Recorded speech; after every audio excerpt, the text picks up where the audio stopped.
గత అసెంబ్లీ ఎన్నికల్లో జిల్లాలో జోరు చూపించిన కాంగ్రెస్ పార్టీ గ్రేటర్ హైదరాబాద్లో మాత్రం డీలా పడింది.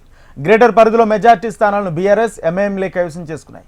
కాంగ్రెస్ పెద్దగా ప్రభావం చూపలేదు. దీంతో ఇప్పుడు హైదరాబాద్లో బలం పెంచుకోవడంపై దృష్టి పెట్టింది హస్తం పార్టీ. పార్లమెంట్ ఎన్నికల కల్లా నగర ఓటర్లను తమ వైపు తిప్పుకునే ప్రయత్నం చేస్తుంది. క్షేత్రస్థాయిలో పార్టీని పటిష్టం చేయాలనే లక్ష్యంతో చేరికలపై ఫోకస్ పెట్టింది. గ్రేటర్లో ఆపరేషన్ ఆకర్ష్లో స్పీడ్ పెంచింది కాంగ్రెస్.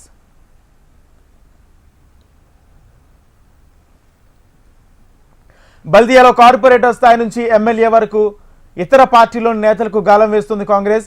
మరీ ముఖ్యంగా గతంలో కాంగ్రెస్లో పనిచేసిన, ప్రస్తుతం ఇతర పార్టీలో ఉన్న ప్రజాప్రతినిధులపై గర్వాపేసి అస్త్రాన్ని ప్రయోగిస్తుంది. నేతలను చేర్చుకుంటూ క్షేత్రస్థాయిలో పార్టీని స్ట్రాంగ్ చేయాలని చూస్తుంది కాంగ్రెస్. ఇందులో భాగంగానే ఇటీవల ఖైరతాబాద్ ఎమ్మెల్యే దానం నాగేందర్ బీఆర్ఎస్ నుంచి కాంగ్రెస్లో చేరారు. అతనికి సికింద్రాబాద్ నుంచి బరిలో దింపేందుకు టికెట్ కూడా కన్ఫర్మ్ చేసింది కాంగ్రెస్. ఇప్పటికే హైదరాబాద్ మాజీ మేయర్ బొంతు రామ్మోహన్ కూడా కాంగ్రెస్ కండువా కప్పుకున్నారు. పలువురు కార్పొరేటర్లతో పాటు మేయర్ గద్వాల విజయలక్ష్మి కూడా కాంగ్రెస్ వైపు చూస్తున్నారనే ప్రచారం జరుగుతుంది.